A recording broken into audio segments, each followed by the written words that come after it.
Hey there, Sun Devil fans. Ethan Schmidt here with Devil's Digest, and I'm joined by our publisher, Hode Rubino, and we're set to preview Arizona State's first road test of the season as the team will travel to East Lansing to take on Michigan State.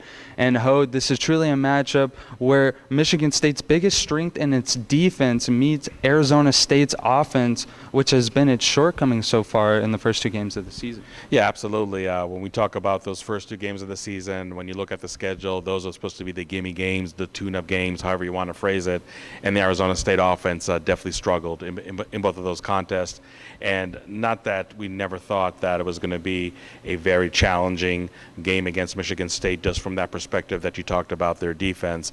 But I think right now that aspect in itself really takes on even a higher meaning, if you will, just because this is a Spartan defense that has limited their first two opponents to a combined -6 yards rushing, and Arizona State really has not. That's impressive to say the least. Absolutely, and Arizona State hasn't been able to run the ball that well in the first two games, so that's definitely a concern that jumps at you right away. And anytime you take to the road, especially in a hostile environment like Arizona State's going to see in East Lansing, ball control is so important. But the question is, how patient and how persistent can Arizona State be with its running game, just because they're going to face, if not the toughest run defense they're going to see all year long, definitely in the top three. There are some matchups with Cal and Utah coming up in a few weeks. But nonetheless, it is imperative that whether it's running the ball or just through a short passing game, that Arizona State can achieve that ball control, really keep its defense, which has been doing a great job the first 2 weeks, off the field as much as possible. So if running the ball is not going to be an aspect that's going to really be clicking on all cylinders for the Sun Devils, and I think chances are it won't come Saturday afternoon, I think it's important that the Arizona State offense can really punish, if you will, what should be a very over-aggressive Michigan State defense. It's no secret that they see a true freshman quarterback on the other side of the ball, and they're going to bring everything they can on each and every down. And for Jaden Daniels to be able to recognize the holes that an over-aggressive defense like that can present with wheel routes, screen, slants, involving the tight end in the passing game, that is something that really can get the Arizona State offense going, I feel. Now, if Jaden Daniels can get some extra time in the pocket, which after first 2 weeks, I think that's something can definitely come into question. I think he's going to see a lot of one-on-one matchups with Brandon Ayuk and Frank Darby along the sidelines, and Arizona State should be able to exploit that. It's obviously not a aspect of the offense that you want to go to early and often, because it's really a high risk, high reward. If the ball falls incomplete, the clock stops. If you're not able to move the ball, you just putting your defense on the field for that many more minutes, and obviously giving confidence for both sides of the ball for Michigan State. So again, it's going to be a game where it's going to be very hard to run the ball, but some way, somehow, this Arizona State offense really has to make sure that, if not winning the time of possession, at least to have that margin in that category be very, very close, and really not put its defense in tough situations. And obviously for an offense that's really looking for a measure of confidence, really to be able to exhibit that confidence by holding the ball as long as they can, moving the chains as much as they can, and obviously putting some more points on the board that they have the first couple weeks. Of course, and that offensive line after the first two games for Arizona State may look to be a little bit more meshed together at this point. And, you mentioned how Rob Likens says this offense needs an identity. Well, this is the game where it's going to have to show up. So moving to the other side of things, Michigan State's offense seemed to have maybe some of their own struggles to start out the season, but their last game had over 500 total yards of offense. So it seems that they may have figured it out there, but last year, ASU able to keep most of the offensive threats in check here in Tempe. But what's going to change this weekend, Hode? Well, defensive coordinator Danny Gonzalez said that he's going to come with a different approach than he did last year, because the last thing you want to do, obviously, is show your opponent, even though it's an out-of-conference opponent where you're not going to play more than twice. You want to show them a total different look, a total different approach, so they can be, at least on paper, not as well prepared as they would be if it just be a carbon copy of a scheme from 2018. 2018, a scheme that was very, very effective. And really, first and foremost, is the way that Arizona State was able to disrupt the line of scrimmage. Michigan State, much like Arizona State for that matter, really wasn't able to run the ball that well at all. And Michigan State is definitely not a team where if you force it to be one-dimensional and go to the passing game pretty early in the game, is not a team that really can punish you with their passing game exploits and whatnot. It's really interesting to note that the Michigan State insider we talked to earlier this week said that the 3-3-5 scheme of Arizona State obviously gave the Spartans a lot of issues last year. And Tulsa, a team that Michigan State played in their own season opener in 2019, ran pretty much the same exact scheme, and sure enough, also gave Michigan State some issues. So the 3-3-5 obviously thrives the most when the running game is really shut down and you're forcing the team to be one-dimensional, and then you can bring the exotic coverages, the exotic blitzes, and really confuse the opposing quarterback as far as what he's seeing and what he's not seeing every time he drops back to pass the ball. So I think if Arizona State can put itself in that similar situation that they were in 2018, that can definitely help quite a bit in pulling a possible upset. Elijah Collins is a feature running back for Michigan State, and he had really a breakout game last week. And I think key player for the Sun Devils is going to be nose tackle DJ Davidson.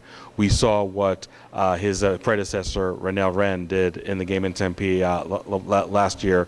Played his best game really as a Sun Devil, but just disrupting that offensive line and really having the quarterback be under duress, not having the running game really get into any kind of rhythm, really hurt Michigan State. If DJ Davidson can have a Renell Wren-like performance on Saturday, I think that can help the defense quite a bit.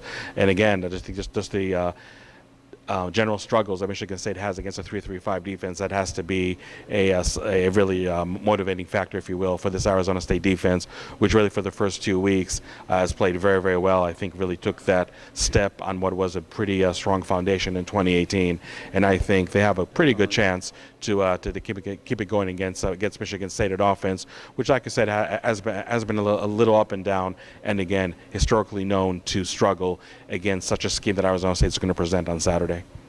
Definitely, and you mentioned DJ Davidson getting that Mandrake Award this week. But Hode, the odds makers have Arizona State at just about a 2-touchdown underdog as they head on the road to East Lansing. And do you think this is a position that the Sun Devils would like to be in and maybe find as a source of motivation? Or do you think it's just validity of what they've displayed so far through the first 2 weeks? I think it's both validation and motivation. Obviously, when you watch the game film for the first 2 weeks and you see how the Arizona State offense has struggled against the two weakest opponents on their schedule, that is definitely nothing that would boost the confidence of people watching from Arizona State from the outside in. So I think that's definitely just a reflection of where Arizona State is right now. Michigan State is 2-0, but like I said, the Michigan State 2-0 feels a little different than the Arizona State's identical mark, just because it looks like from week 1 to week 2 you saw that improvement on the offensive side of the ball, an improvement that Arizona State would very much like to see and has not seen in that specific time period.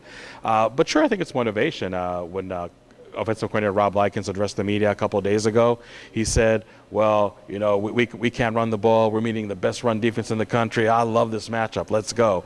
And sure, that's part of just Rob Likens' character, but I think you're almost at a point where how can it not be motivation when you see the odds maker in Las Vegas put you as a 2-touchdown underdog? Obviously, if you're not motivated by that, what else were you motivated by?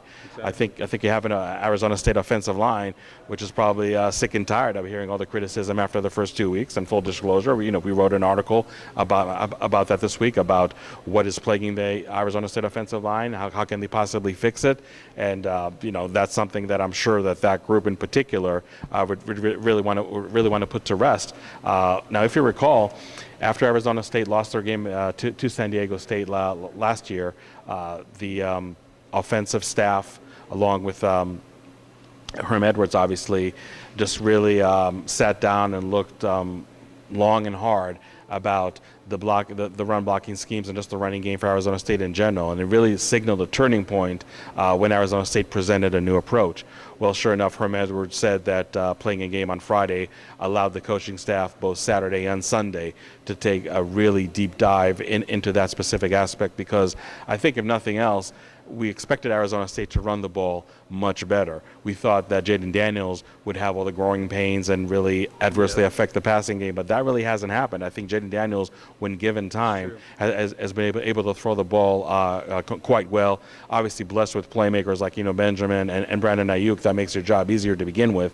But Arizona State's inability to run the ball, inability to really establish the line of scrimmage, again, against opponents that are quite frankly just the weakest teams they're going to see in the entire 2019 campaign. I think that was really the most disturbing and alarming aspect. So if Arizona State's coaching staff some way somehow can work that 2018 magic, if you will, starting this week against Michigan State, that can really solve a lot of issues. Look, I mean, Arizona State's offense has plenty of reasons to be motivated. The question is, how can they translate it into much improved display on the field? That's going to be the $64,000 question this Saturday in East Lansing. Definitely. Well, running back Benjamin did tweet out on Tuesday that to trust the process and be patient. But lastly, I would just want to ask you, what in your opinion are some of the significant factors? We have talked about a few things, but what are going to be the factors, and how do you see this game unfolding on Saturday afternoon? Well, like I said earlier, anytime you go on the road, you have to make sure that some way, somehow, you can dictate the tempo, and you can just take all those elements that are working against you from the moment you land in enemy territory, so to speak, to have all those elements actually just be negated, if not canceled altogether. So what does that mean in specific for Arizona State? On offense, like I said, I mean, you're going to have to walk that really fine line between maybe not finding that much success with the running game, but still being persistent with it as much as you can afford to be, and really make sure that some way, somehow, you're controlling the ball as much as possible. And if it's not through the running game, just through short, precise routes in the passing game, if that's the way you can achieve it, then fine. To take that route, make sure you can execute that aspect to its fullest in the most effective manner. Well, Herm Edwards is the best coach to have as far as game management. Yeah, absolutely, because Herm Edwards is not somebody that wants to go to the home run early and often, no matter how talented Jaden Daniels are, or wide receivers like Brandon Ayuk and Frank Darby are. He knows that against a team like Michigan State, you have to be just very, very deliberate with your approach, especially when you're going on the road. I think on defense, I mean, you have a unit that has played very, very well, aided by right now the best punter in the country in Michael Turk. If you can give Michigan State that long field time and time again, every offensive possession, you have to wonder if that doesn't affect their patience level. And here's a team that obviously would love to run their bread and butter, no pun intended, with their ground attack. But if you're going to force them to be one-dimensional with the passing game, just like you were in 2018, I think you're really opening the door to having some kind of success and really keeping that Spartan offense in check as much as possible. The thing about Arizona State is when you look at 2018, and I'm not going to go years prior because that's a different coaching staff. Arizona State only won 2 games on the road. Those 2 games were against USC and Arizona, 2 games that, sure, you take the W, but games that really were a struggle for Arizona State each and every time. And it really was a team that does play much better at home, as the records indicate. Not only this past year, but just really historically for this program. This is not an ideal situation for Arizona State to come into only after being 1 week off. I know that a lot of teams hate having a bye week this early in the season. I think that actually would be a perfect spot for Arizona State to try to recalibrate, regroup, especially on offense, and really just come with a game plan that can be effective against a team like Michigan State. But again, it's not like the staff has been sitting on their hands and just doing the minimum amount of preparation. Obviously, they've been trying as much as they can to take a different approach, especially with the running game, and they hope it's going to pay dividends in East Lansing on Saturday. I think the odds makers probably have the line just a little too high, but I think is going to game where Arizona State maybe in the first half is able to keep things with arm's length, but I just think that the struggles of the offense are effectively going to wear. I'm sorry, ultimately are going to wear down the efforts of the defense. So I see Arizona State losing this game 21-10. Well, there you have it, folks, and it sounds like it's going to be the battle of the defenses this weekend. Thank you, Hode. Keep it locked on DevilsDigest.com and all of our content leading up to Saturday's contest. And for Hode Rubino, I'm Ethan Schmidt. Thanks for watching.